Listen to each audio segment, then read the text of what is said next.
Eu nunca vi um governo que fez o que o governo Bolsonaro fez. Ele conseguiu desaposentar pessoas que estavam aposentadas por invalidez. E nós sabemos bem que a desculpa que eles utilizam é que tem muita gente que está se beneficiando desse recurso sem ter o direito. Isso é verdade. Só que as pessoas que eles estavam desaposentando eram pessoas que realmente não têm condições nenhuma de enfrentar o mercado de trabalho.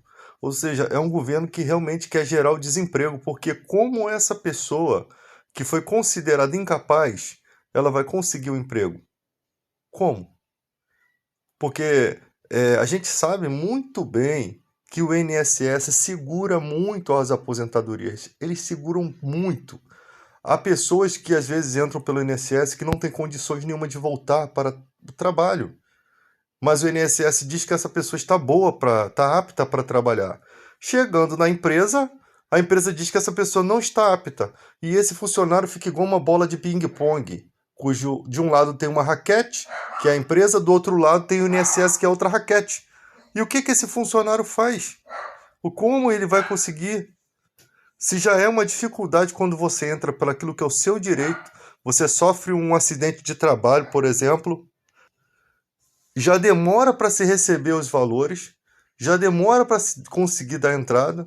A pessoa acidentada, a família às vezes não sabe correr atrás, tem muita gente que nem consegue chegar a esse dinheiro, tá? E aí o que acontece? A pessoa fica à mercê da situação, né? Então foi o único governo que eu vi desaposentar uma pessoa. E isso deveria ser feito caso fosse comprovado que aquela pessoa teria condições de trabalhar, que ela é apta a trabalhar, né? É um absurdo o que aconteceu. Agora nós temos um problema que o presidente do Banco Central do Brasil se recusa a baixar os juros, ele mantém o maior juros de todo o mundo. E ele não quer baixar os juros, mesmo com o sistema monetário do Brasil tendo melhorado, né? Já estão mostrando que eles têm um compromisso com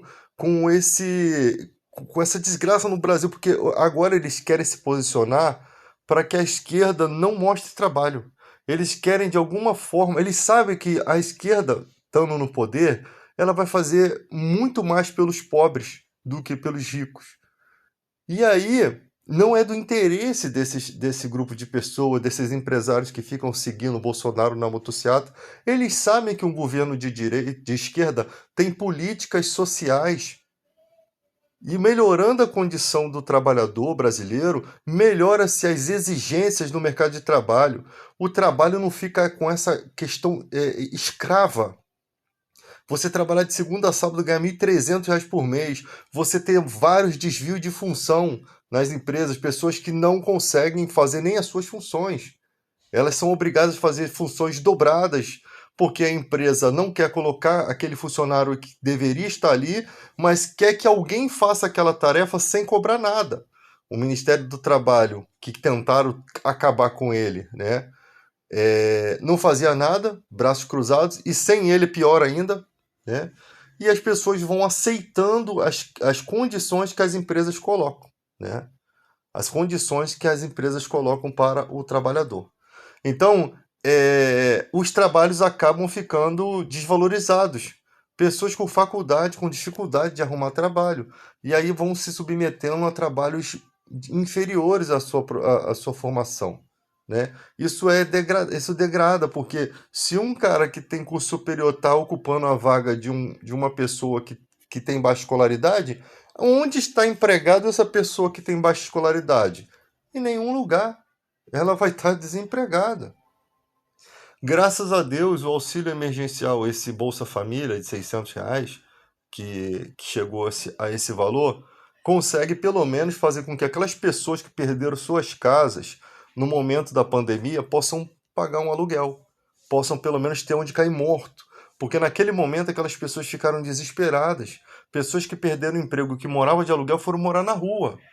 Algumas foram despejadas, outras ficaram à mercê da pena dos donos da casa, né?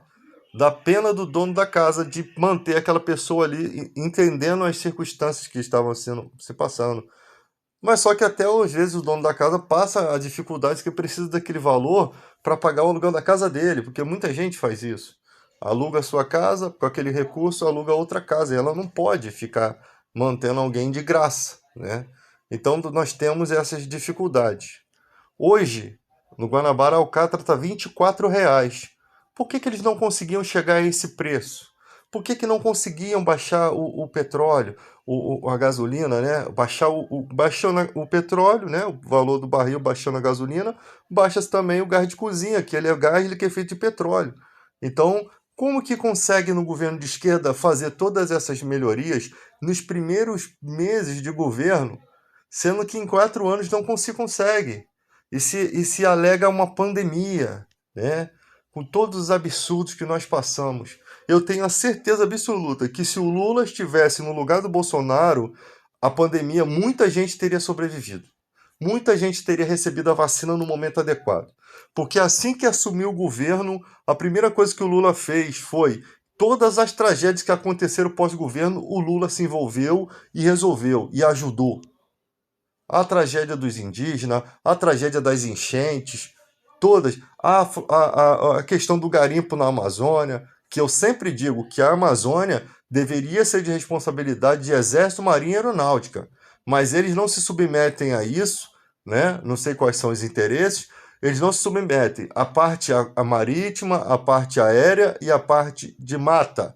As três forças armadas juntas poderiam dar conta daquilo ali. E quando você tem um cuidado em preservação ambiental, você pode bater aqui, ó, no peito, lá no dia que você fosse reunir, o presidente do Brasil fosse reunir com todos os presidentes de outros países e dizer assim: o meu país tem cumprido as metas. O meu país tem feito a diferença, porque ninguém tem compromisso com nada, com que se aquilo ali é tudo mentira. Eles se reúnem, dizem que vão cuidar do planeta e no final das contas não cuidam de nada. Então o Brasil tem que ser o pioneiro, né? O Lula falou na cara de todo mundo o que tem que ser feito, né? Lógico que nós também não fazemos, mas temos que fazer. O Brasil poderia ser trilionário em crédito de carbono, quando você preserva aqui e você vende esses créditos para um país que não tem condições de preservar. É como se eles estivessem financiando uma floresta aqui. Então toda a preservação aqui é arcado com as despesas do Japão, por exemplo, e ele tem crédito de carbono para poluir, né? Para poluir, porque eles já poluem mesmo. Então, pelo menos que de alguma forma aquela poluição seja convertida em preservação, para que se mantenha um equilíbrio.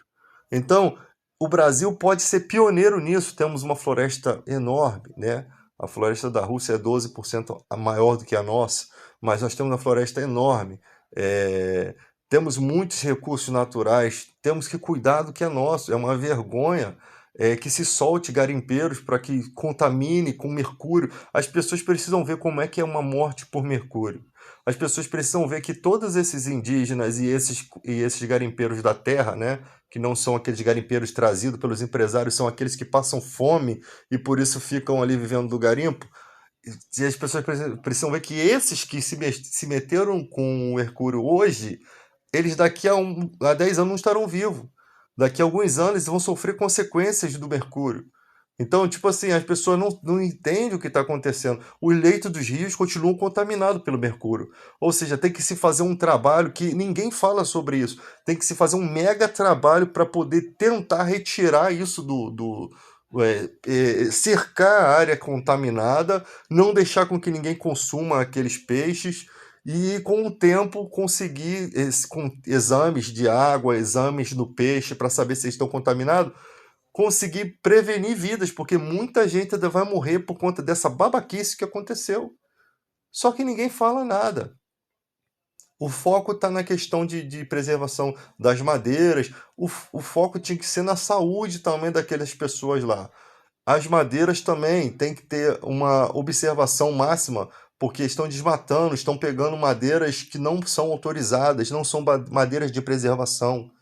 Madeiras que se vende da Amazônia, né, que se exporta, elas são madeiras de preservação, madeiras que elas são autorizadas a tirar e elas não desequilibram o ecossistema, ou seja, eles vão nos lugares aonde percebe-se que há uma mata completa, né? Que se você tirar 2, 3, 10, 20 árvores ali naquele trecho, não vai alterar, não vai desequilibrar o ecossistema.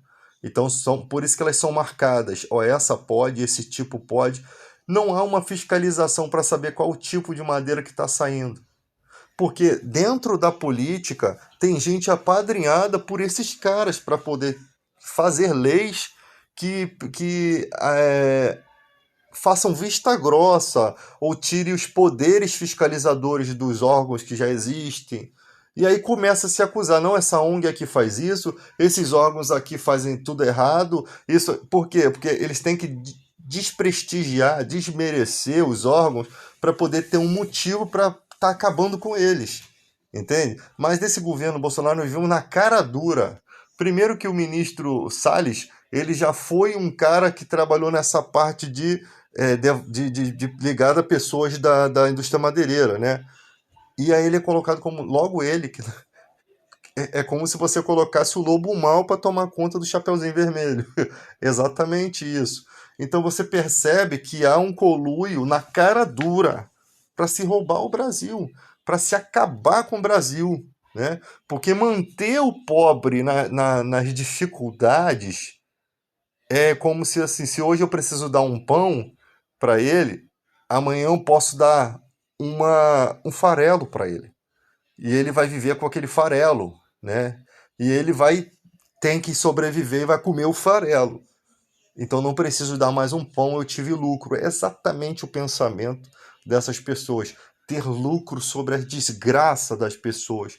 A escravidão, ela continua, sendo que não são só os negros escravizados. Hoje em dia a escravidão é direcionada aos pobres, ou seja, eu tenho que sustentar a extravagância desses ridículos, né, desses seres ridículos que querem mão de obra barata e escrava, né? Na verdade, quando acontece isso, quando você não deixa o povo crescer, o povo entender de leis, sabe o que acontece? Todo tipo de tragédia, de desgraça. Por quê? Porque eles conseguem, com poucos recursos, comprar autoridade. E aí você tem um país totalmente subjugado.